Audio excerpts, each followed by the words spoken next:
Bonjour tout le monde. Aujourd'hui, on plonge dans une étude vraiment importante qui s'intéresse à l'efficacité sur le long terme d'un médicament pour la perte de poids qui fait beaucoup jaser, le sémaglutide, aussi connu sous le nom de Wegovy. Ça, c'est la grosse question, n'est-ce pas? On entend partout que ces nouveaux médicaments peuvent entraîner une perte de poids impressionnante. Mais la vraie question, c'est est-ce que ça dure? Alors, pour répondre à ça, on va aller voir ce que la science en dit. On se base sur l'essai clinique STEP 5, une étude sérieuse qui a duré 2 ans, justement pour voir ce qui se passe sur le long terme. Voici notre plan de match pour décortiquer tout ça. D'abord, on va parler du fameux problème du plateau de perte de poids. Ensuite, on va regarder en détail l'étude STEP 5. Après, on va analyser les résultats sur la perte de poids elle-même, puis les autres effets sur la santé, les bons comme les moins bons. Et on finira avec une vue d'ensemble de ce que tout ça signifie. OK, commençons par le commencement. Le vrai défi, souvent, ce n'est pas tant de perdre du poids, mais de ne pas le reprendre. C'est ce problème que l'étude a voulu adresser. Avant d'aller plus loin, c'est important de comprendre comment l'étude définit l'obésité. On ne parle pas juste d'un chiffre sur la balance, mais bien d'une condition médicale chronique qui a tendance à revenir et qui demande une gestion constante. Et ça, c'est une réalité frustrante pour bien du monde. On sait que bien manger et bouger, c'est la base. Mais maintenir les résultats sur des années, c'est une autre paire de manches. Le poids finit souvent par revenir. C'est exactement pour ça qu'on cherche des solutions à long terme.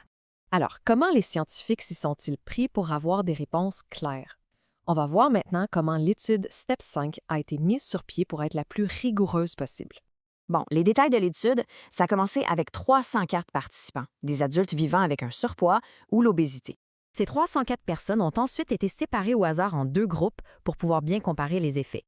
Et le point le plus important, l'étude a duré 104 semaines. C'est 2 ans! C'est cette durée qui est cruciale pour voir si les effets sont durables ou non.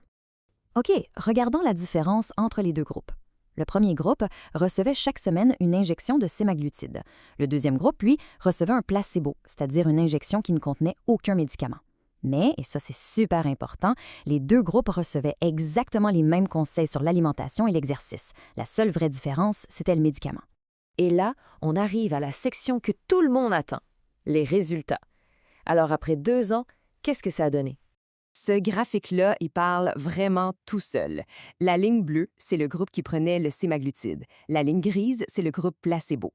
On voit une chute de poids spectaculaire au début pour le groupe en bleu, qui ensuite se stabilise et se maintient pendant les 2 années. La différence est frappante. Et voici le chiffre à retenir.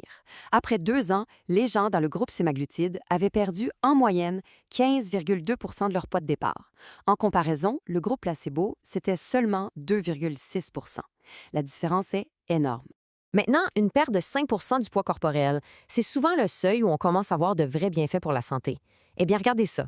Plus des 3/4 des participants sous sémaglutide ont atteint cet objectif, contre à peine un tiers dans le groupe placebo. Mais là où c'est encore plus impressionnant, c'est quand on regarde les pertes de poids majeures. Perdre 20 % de son poids, c'est transformateur. Eh bien, plus d'un tiers des gens sous sémaglutide y sont arrivés. Dans le groupe placebo, à peine 2 %. C'est un monde de différence. OK, perdre du poids, c'est une chose. Mais qu'en est-il du reste de la santé? Il faut regarder l'image au complet. Les bienfaits, oui, mais aussi les effets secondaires. Et du côté des bonnes nouvelles, la liste est longue. On a observé une réduction du tourtail, bien sûr, mais aussi une baisse de la pression artérielle, une amélioration du cholestérol et une diminution de l'inflammation dans le corps. Et ce qui est vraiment marquant, c'est que sur les participants qui avaient un prédiabète, presque 80 % ont vu leur taux de sucre sanguin revenir à la normale. Tout ça, c'est très positif. Mais il y a toujours l'autre côté de la médaille. Il faut absolument parler des effets secondaires. Est-ce que le médicament était bien toléré? Comme on peut le voir ici, les effets secondaires les plus courants étaient surtout au niveau de l'estomac et des intestins. Plus de la moitié des gens dans le groupe sémaglutide ont eu des nausées. La diarrhée, la constipation et les vomissements ont aussi été rapportés par environ un tiers des participants, des taux bien plus élevés que dans le groupe placebo. Par contre, et ça c'est une nuance super importante qui vient directement des chercheurs, la plupart de ces effets secondaires étaient légers ou modérés et surtout, ils étaient temporaires. Ils se produisaient surtout au début du traitement quand la dose était augmentée. Bon, maintenant qu'on a vu les chiffres, les bons côtés et les moins bons côtés, qu'est-ce qu'on retient de tout ça? C'est quoi la grande leçon de cette étude de 2 ans? Le message principal, vraiment, c'est que la clé du succès semble être la continuité du traitement.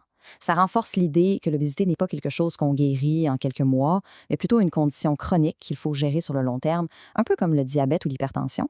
Et ça nous amène à une question fondamentale pour l'avenir. Si on accepte l'idée que l'obésité est une maladie chronique qui demande un traitement continu, comment est-ce que ça va changer la façon dont on aborde sa gestion, tant au niveau médical que dans la société en général?